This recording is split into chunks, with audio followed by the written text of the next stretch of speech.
Hello and welcome to this lesson where we are going to understand why DNA replication is called semi-discontinuous. So our focus would be in understanding the term semi-discontinuous. And before I explain this to you, I would like to talk about a few things in the background which needs to be clear. So first thing in the background information that you need to keep in mind is the structure of DNA molecule. And each DNA molecule has two strands running anti-parallel to each other. So when I say anti-parallel to each other, what does it mean?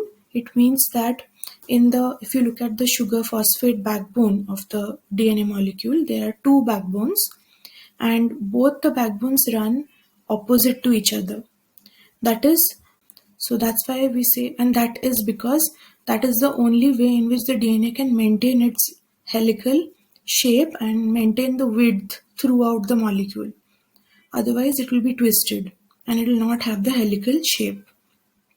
So to maintain the 3D shape, which is double helical, the DNA structure comprises of two antiparallel polynucleotide chains. And remember that these chains are connected to each other only because of these hydrogen bonds between the nitrogenous bases. Another quick background information that we need to keep in mind is yes, they are antiparallel. Secondly, when the DNA molecule duplicates itself, this hydrogen bond needs to break. The two backbones have to split apart, which is called unwinding and unzipping. So first they unwind and then unzip, means the hydrogen bonds between the base pairs break. And then different enzymes help in copying the templates, means these old strands become the templates and new nucleotides are base paired with the old ones. But the condition here is the new nucleotide will only be added in the 3' direction. So new nucleotides will always get added in the 5 to 3 direction when DNA replication occurs.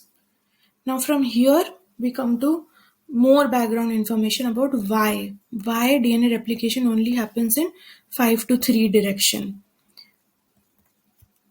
The reason over here is the enzyme, that is the DNA polymerase.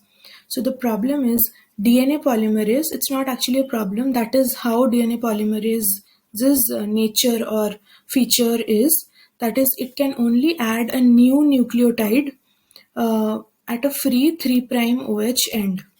So if there is already a short chain of polynucleotide paired up with the parent strand, then DNA polymerase will bind to this region or clip itself to this region and start attracting free nucleotides, which will get added at this 3' OH of this pentose sugar.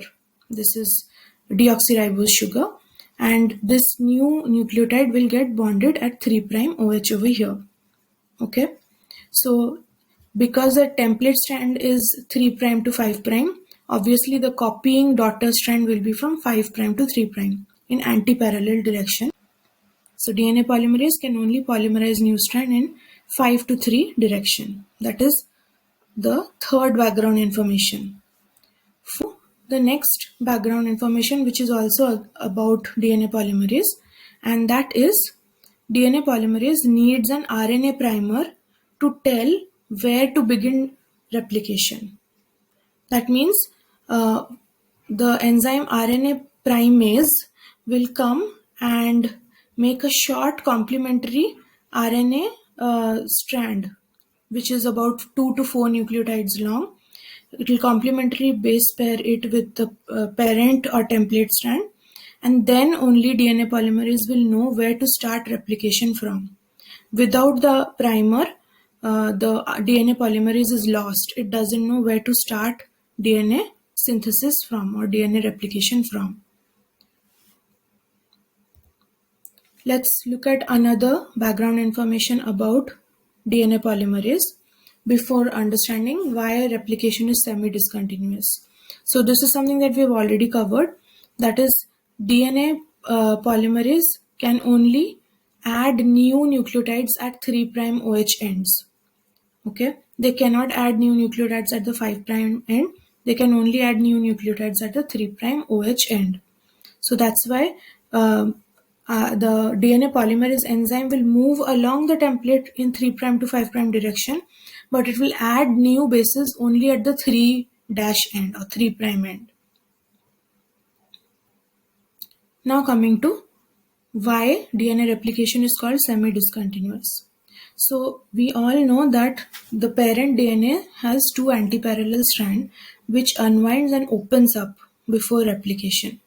When it opens up, the daughter strands that are formed have to be antiparallel. Okay.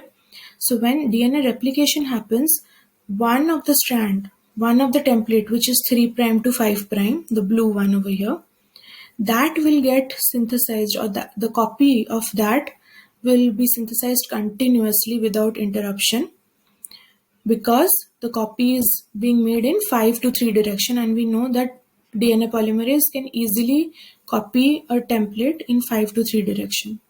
Now look at the other strand, which is the red strand. The other parent strand is actually a 5' to 3' template. If the template is 5' to 3', the daughter will be synthesized in 3 to 5, but DNA polymerase cannot synthesize any enzyme from 3 to 5 direction. That's not its mechanism. So what it does, as the helicase will keep on opening up this double helix and unwinding, more free template will be available in this strand, and the DNA polymerase will keep making copies in small short chunks. These chunks are called Okazaki fragments, and later on DNA ligase will join them after replication is completely done.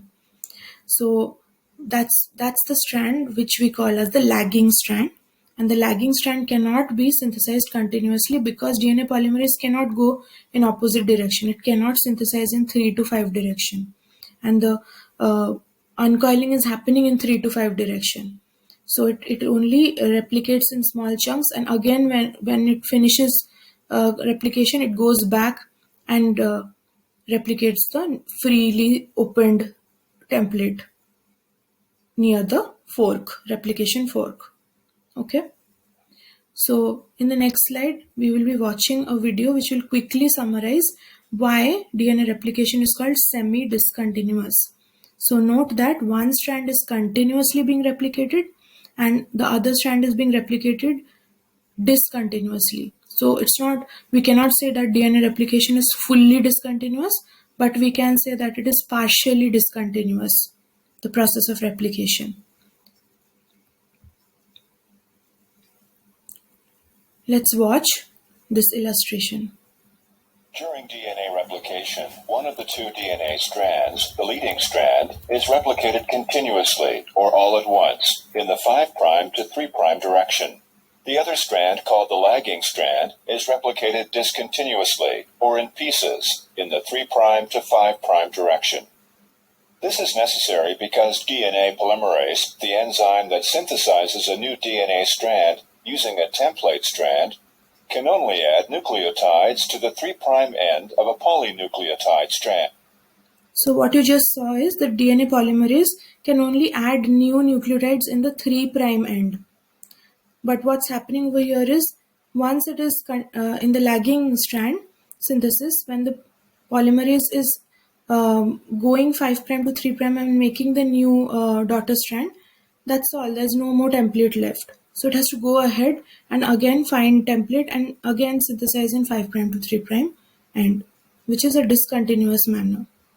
And overall DNA replication is semi-discontinuous.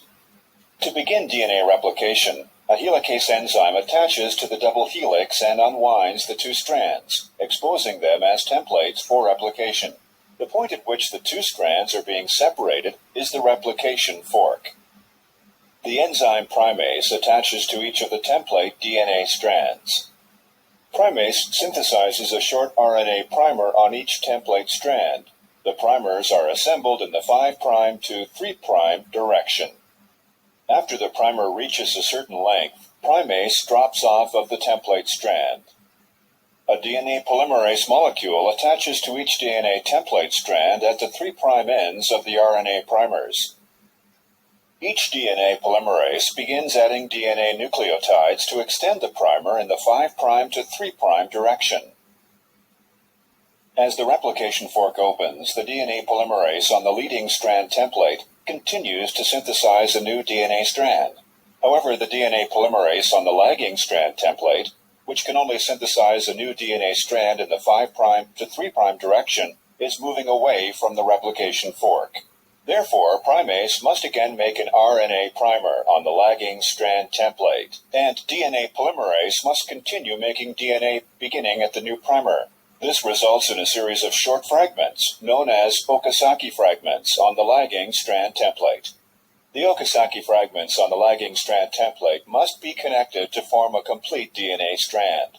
To accomplish this, a different DNA polymerase recognizes and removes the RNA primers and replaces them with DNA. However, the polymerase cannot form the bond between the DNA nucleotide at the 3' end of one fragment and the nucleotide at the 5' end of the adjacent fragment, so there is a nick in the DNA strand. The enzyme DNA ligase is needed to form this bond and eliminate the nick. The process of continuous DNA synthesis on the leading strand template and discontinuous DNA synthesis on the lagging strand template continues until the replication fork reaches either the end of the chromosome or another replication fork moving toward it in the opposite direction. Okay, so overall you watched in this video how the chunks of Okazaki fragments are formed, and then another DNA polymerase comes, removes these primers, adds DNA nucleotides, but still there are gaps, and those gaps are filled in by the DNA ligase enzyme. And ultimately, when both the daughter strands are completely formed, then the whole system will separate from each other and two daughter DNA molecules will be formed. So now I want you all to pause and recall the whole process of why DNA replication is being called discontinuous, and think about these questions. That is, what does semi-discontinuous mean?